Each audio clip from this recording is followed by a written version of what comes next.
வணக்கம் நண்பர்களே, welcome to my channel CCF. India versus England first ODI Nagpur நடந்து முடிஞ்சிருச்சு. இந்த ஒரு பர்டிகுலர் மேட்ச்ல இந்தியா ஈஸியா 4 விக்கெட்ஸ் வித்தியாசத்துல வின் பண்ணிட்டாங்க.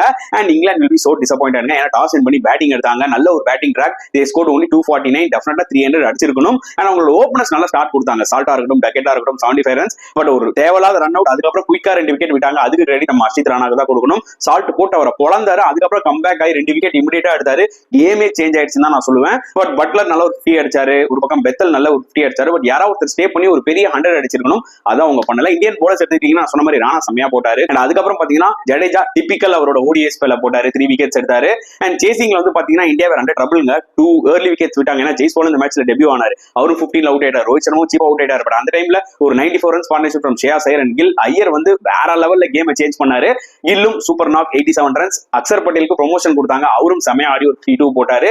சோ கம்ப்ளீட்டா டாமினேட் பண்ணிட்டாங்க இங்கிலாந்து போலிங் ரொம்ப ஒன் டைமென்ஷனலா இருந்தது.